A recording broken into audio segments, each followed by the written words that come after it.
Corona virus के खिलाफ लड़ाई में मास्क सबसे बड़ा हथियार बनकर सामने आया है। CDC, WHO जैसी कई स्वास्थ्य संस्थाएं लोगों से मास्क पहनने की अपील कर रही हैं। भारत में भी सरकार ने मास्क पहनना अनिवार्य किया हुआ है। इसके बावजूद बड़ी संख्या में लोग लापरवाही बरत रहे हैं। लेकिन मास्क की मदद से आप किसी को सांस से निकली बूंदों के जरिए संक्रमित करने और खुद संक्रमित होने से बच सकती हैं। खांसते, छींकते या बात करते वक्त मास्क वायरस युक्त बूंदों को ट्रैप कर लेता है, जिससे वायरस के दूसरे व्यक्ति तक पहुंचने की संभावना कम हो जाती है। बाजार में 4 तरह के मास्क उपलब्ध हैं। इनकी अलग अलग खूबी है, इसलिए सही मास्क चुनें, सुरक्षित रहें। महामारी के दौर में N95 मास्क सबसे ज्यादा चर्चा में रहा। यह मास्क छोटे पार्टिकल्स को करीब 95% तक रोक लेता है। आमतौर पर इतने छोटे कणों को रोकना बेहद मुश्किल होता है। इंसान के औसत बाल का आकार 70 से 100 माइक्रोन चौड़ा होता है। यह मास्क सिंगल यूज होते हैं और पॉलिएस्टर और दूसरे सिंथेटिक फाइबर से बने होते हैं। इसमें फाइबर की एक लेयर होती है जो फिल्टर का काम करती है या कणों को रोकते हैं। इस मास्क में यह पक्का कर लें कि आपकी स्किन और मास्क में कोई गैप नहीं होना चाहिए। इसमें एक नोज पीस होता है जो चेहरे के आकार के हिसाब से ढल सकता है। कई हेल्थ केयर वर्कर्स सालाना फिटिंग टेस्ट कराते हैं, जिसमें एयर लीकेज की जाँच होती है और मास्क का साइज फिट हो जाए। अगर आपके चेहरे पर दाढ़ी है तो यह ठीक से फिट नहीं होगा। या मास्क बच्चों के चेहरे पर भी फिट नहीं होते। कुछ N95 मास्क में सामने एक्जिलेशन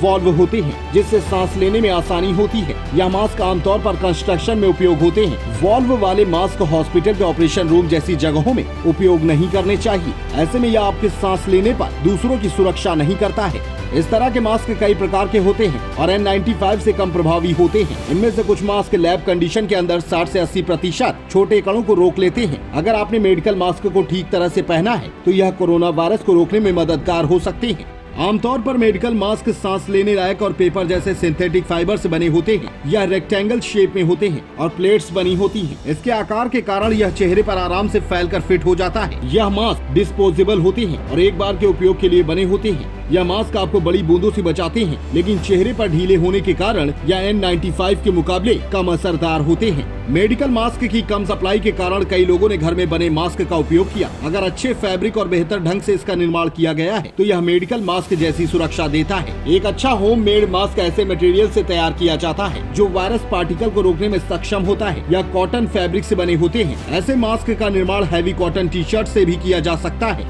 ऐसा मटेरियल जिसमें धागों की मात्रा ज्यादा होती है। यह मास्क बेहतर सुरक्षा प्रदान करते हैं। इंटरनेट पर कॉटन मास्क बनाने के कई तरीके मौजूद हैं। ऐसे मास्क की तलाश करें जिसमें कम से कम 2 लेयर हो और जो आपकी नाक और ठुड्डी को कवर करें। यह एक अन्य तरह के कॉटन मास्क होते हैं जो 100% कॉटन टी-शर्ट से बने होते हैं। इन मास्क में पीछे एक जेब होती है जो फिल्टर का काम करती है। हमने इसमें एक कॉफी फिल्टर का इस्तेमाल किया है। पेपर टॉवल भी टेस्ट किए जा चुके हैं। एक प्रयोग बताता है कि पेपर टॉवल की 2 लेयर 0.3 माइक्रोन के 23 से 33% तक ब्लॉक करती है। लोग इस दौरान कई फिल्टर मटेरियल का उपयोग कर रहे हैं। इनमें एयर फिल्टर और वैक्यूम बैग्स शामिल हैं। यह असरदार हो सकते हैं, लेकिन इनमें जोखिम होते हैं। कई बार यह सांस लेने लायक नहीं होते और कई बार हानिकारक फाइबर होते हैं जिन्हें आप सांस के साथ अंदर ले सकते हैं। इसके साथ ही एक औसत व्यक्ति को इतने फिल्ट्रेशन की जरूरत नहीं होती है। आप जो भी फिल्टर का उपयोग करें, यह पक्का कर लें कि इसकी साइड में कॉटन या इसके जैसे किसी मटेरियल की कोई लेयर हो। एक मास्क तभी प्रभावी होगा जब इन्हें ठीक से पहना जाए।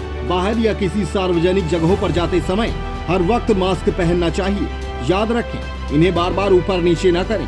हालांकि कोई भी मास्क 100% सुरक्षा नहीं देता है। ऐसे में बार बार हाथ धोने और सोशल डिस्टेंसिंग के साथ आप ज्यादा सुरक्षा कर सकते हैं। Special report, fantabulous news.